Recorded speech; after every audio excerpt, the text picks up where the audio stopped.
Life, it's basically two layers of perception. The raw messy chaos builds emotions, arguments, the goddamn traffic jam, and the distorted map. The story in your head about how it should be. The pain comes when you forget that your map isn't the terrain. And the bridge between those two, words, their words. The ones you hand back like a mirror until their nervous system goes, fuck, that's me, I see it now.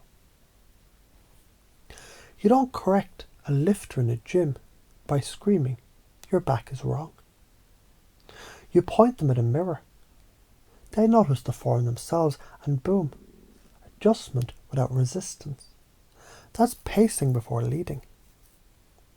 A GPS never yells, idiot, you misspelled the turn.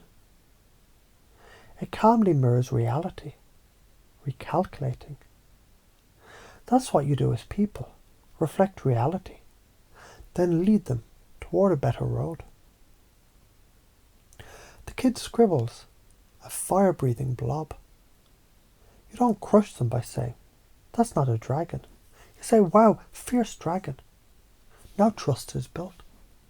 And you can suggest wings, fire, claws, same dragon, just expanded. In judo, you don't overpower someone. You use their momentum, their words, their frame, and you redirect. That's linguistic aikido. So how do you already do this? You nod when a friend vents. Yeah, that sucks. That's pacing. You say, so you feel they don't listen. That's mirroring. You add, and what you really want is respect. That's leading. You've done it drunk at 2 a.m, convincing your buddy not to drive. You've done it in fights where you say, I get why you're angry, before asking them to calm down. You've done it in seduction. You want to feel safe. Then you lean in. So why does it matter? Without it, you're that asshole shouting at someone's map while they cling tighter. You'll burn relationships, lose trust, repeat loops. That's karma. Keep smashing people with truth. And you just create resistance. With it, you become the guy who dissolves fights. You plant ideas like seed in fertile ground. You're unforgettable because people feel seen. Neuroscience says mirror neurons fire when we reflect. The anterior cingulate cortex relaxes when it hears its own words. The unconscious says safe. And when the unconscious feels safe, it opens the door to change. So why are you afraid? You're afraid people will call you manipulative. You're afraid of rejection. You're afraid they'll see through you by manipulation. It's using influence for selfishness. Influence with care is leadership. And fear, that's your unconscious screaming. This is powerful as fuck. Ever noticed how a magician, he dazzles you right before the reveal? That moment of what the fuck, that's when your brain is most open to suggestion. Erickson knew it. Confusion breaks patterns. It cracks the rigid map, so you can slip in new code. That's why paradox, stories, metaphors work. The patterns that trap us, I have to be right, leads to exhaustion. They should understand me, leads to isolation.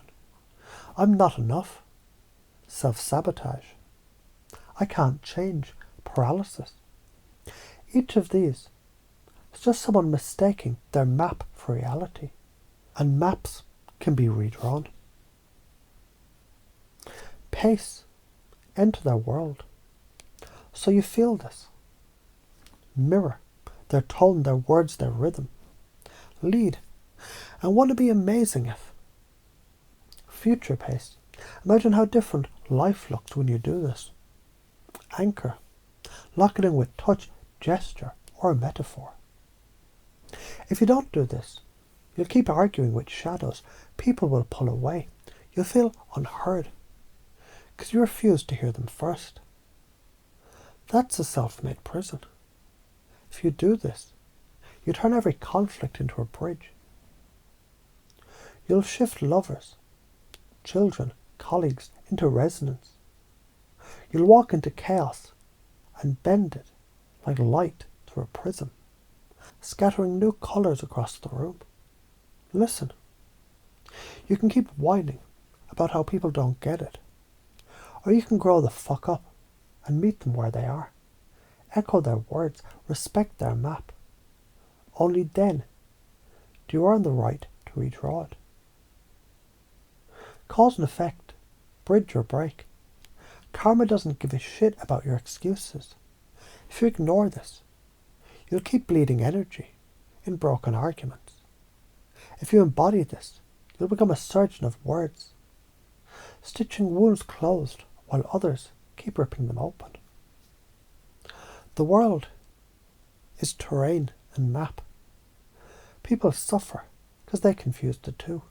You can be the bridge, a mirror that reflects until they see themselves clearly. That's rapport, that's transformation, that's leadership. And the reframe that ties it all together. You don't change people, you remind them of who they already are. By handing them their own words like a mirror, until they finally recognise their own reflection.